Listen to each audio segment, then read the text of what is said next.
ಹಸಿ ಖರ್ಜೂರ ತೊಗೊಂಡಿದ್ದೀನಿ, ಅಂದರೆ ಖರ್ಜೂರದ ಹಣ್ಣು. ಈ ಪಾಯಸ ಮಾಡೋದಕ್ಕೆ ಈ ಥರ ಡೇಟ್ಸ್ ತೊಗೊಂಡ್ರೆ ತುಂಬ ಚೆನ್ನಾಗಿರುತ್ತೆ. ಹಾಯ್ ಎವ್ರಿವನ್, ಎಲ್ಲರಿಗೂ ನಮಸ್ಕಾರ, ಎಲ್ಲರಿಗೂ ನಮ್ಮ ಚಾನಲ್ಗೆ ಸ್ವಾಗತ.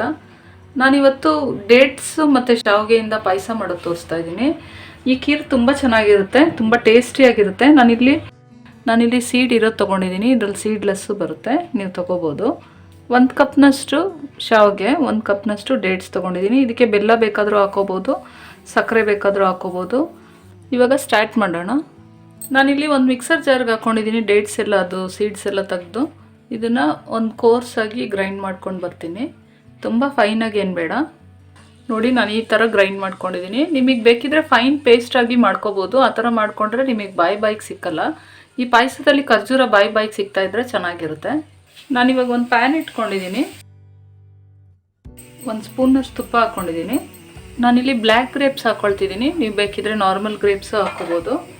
ಸ್ವಲ್ಪ ಗೋಡಂಬಿ, ಇದನ್ನೊಂದು ಸ್ವಲ್ಪ ಫ್ರೈ ಮಾಡ್ಕೊಳ್ಳೋಣ. ಇದು ಫ್ರೈ ಆದಮೇಲೆ ಇದನ್ನು ತೆಗೆದಿಟ್ಕೊಂಬಿಡೋಣ. ಇವಾಗ ನೋಡಿ, ಅದೇ ತುಪ್ಪಕ್ಕೆ ನಾನು ಶಾವಿಗೆ ಹಾಕ್ಕೊಂಡು ಹುರ್ಕೊಳ್ತಾ ಇದ್ದೀನಿ.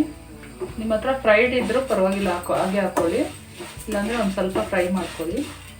ನೋಡಿ, ಇವಾಗ ಶಾವಿಗೆ ಫ್ರೈ ಆಗಿದೆ, ಇದನ್ನು ತೆಗೆದಿಟ್ಕೊಳ್ತೀನಿ ನಾನಿಲ್ಲಿ ಒಂದು ಮಿಕ್ಸರ್ ಜಾರ್ಗೆ ಶಾವಿಗೆ ಹುರ್ಕೊಂಡ್ನಲ್ಲ, ಇದನ್ನು ಒಂದು ಕೋರ್ಸಾಗಿ, ಅಂದರೆ ಫುಲ್ ಫೈನ್ ಆಗಲ್ಲ, ಒಂದು ಕ್ರಷ್ ಮಾಡ್ಕೊಂಡು ಬರ್ತೀನಿ.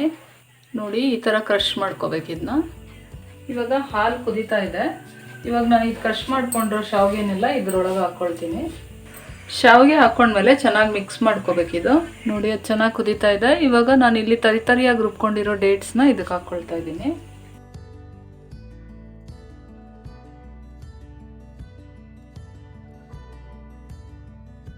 ಈ ಟೈಮ್ನಲ್ಲಿ ಬೆಲ್ಲ ಅಥವಾ ಸಕ್ಕರೆ ಏನಾದರೂ ಹಾಕೋಬೋದು. ನಾನಿಲ್ಲಿ ಬೆಲ್ಲ ಹಾಕ್ತಾಯಿದ್ದೀನಿ, ಶುದ್ಧವಾಗಿರೋ ಬೆಲ್ಲ ಆಗಿರೋದ್ರಿಂದ ಹಾಗೆ ಹಾಕ್ಕೊಂಡಿದ್ದೀನಿ. ನಿಮಗೆ ಕಲ್ಲೇನಾದರೂ ಇತ್ತು ಅಂತ ಅನಿಸಿದ್ರೆ ಸ್ವಲ್ಪ ಶೋಧಿಸ್ಕೊಂಡು ಹಾಕ್ಕೊಳ್ಳಿ.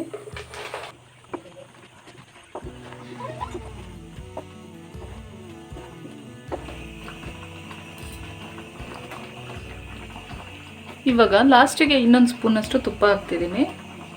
ತುಪ್ಪ ಬೇಕಿದ್ರೆ ನೀವು ಜಾಸ್ತಿ ಕಡಿಮೆ ಮಾಡ್ಕೋಬೋದು. ನೋಡಿ, ಇವಾಗ ಗಟ್ಟಿಯಾಗಿದೆ. ಇವಾಗ ನಾವು ಹುರಿದಿಟ್ಕೊಂಡಿರೋ ದ್ರಾಕ್ಷಿ ಗೋಡಂಬಿನ ಇದಕ್ಕೆ ಹಾಕ್ಕೊಳ್ಳೋಣ. ಇಷ್ಟೇ ಪಾಯಸ. ಇದು ಪಾಯಸ ರೆಡಿ ಆಯಿತು. ಇವಾಗ ನಾನು ಸ್ಟವ್ ಆಫ್ ಮಾಡ್ಕೊಳ್ತೀನಿ. ನಾನಿಲ್ಲಿ ಶಾವಿಗೆನ ಯಾಕೆ ಈ ಥರ ಕ್ರಷ್ ಮಾಡಿ ಹಾಕ್ಕೊಂಡೆ ಅಂದರೆ, ನೀವು ಮಾಮೂಲಿ ಶಾವಿಗೆ ಪಾಯಸದಲ್ಲೆಲ್ಲ ನೋಡಿರ್ತೀರ, ಅದು ಬೆಂದಮೇಲೆ ಸ್ವಲ್ಪ ದೊಡ್ಡದಾಗ್ಬಿಡುತ್ತೆ. ಇದು ತೀರಾ ದೊಡ್ಡದು ಇರಲ್ಲ, ತೀರಾ ಚಿಕ್ಕದು ಇರಲ್ಲ, ಮತ್ತು ತಿನ್ನೋವಾಗ ತುಂಬ ಚೆನ್ನಾಗಿರುತ್ತೆ. ಏನೋ ಡಿಫ್ರೆಂಟಾಗಿ ತುಂಬ ಚೆನ್ನಾಗಿರುತ್ತೆ ಇದು. ಇದು ಕಡೆ ರವೆನೂ ಅನಿಸಲ್ಲ, ಈ ಕಡೆ ಶಾವಿಗೆನೂ ಅನಿಸಲ್ಲ, ಆ ಥರ ಮೀಡಿಯಮಾಗಿ ಇರುತ್ತೆ. ಮತ್ತು ಏನೋ ಒಂಥರ ಹೊಸ ಲುಕ್ ಇರುತ್ತೆ, ಟೇಸ್ಟು ಅಷ್ಟು ಚೆನ್ನಾಗಿರುತ್ತೆ ಇದು. ಇವಾಗ ನಾನು ಸ್ಟವ್ ಆಫ್ ಮಾಡ್ಕೊಂಡಿದ್ದೀನಿ. ಇಷ್ಟೇ ಡೇಟ್ಸ್ ಖೀರು, ತುಂಬ ಚೆನ್ನಾಗಿರುತ್ತೆ, ತುಂಬ ಹೆಲ್ತಿ ಕೂಡ ಇದು. ಇದನ್ನು ನೀವು ಮಾಡಿ ತಣ್ಣಗೆ ಮಾಡಿ ಇದನ್ನು ಫ್ರಿಜ್ನಲ್ಲಿ ಇಟ್ಕೊಂಬಿಡಿ. ತಣ್ಣಗಾದ್ಮೇಲೆ ಇದನ್ನು ತಿಂದರೆ ಬಿಸಿಲಲ್ಲಿ ತುಂಬ ಚೆನ್ನಾಗಿರುತ್ತೆ ಇದು.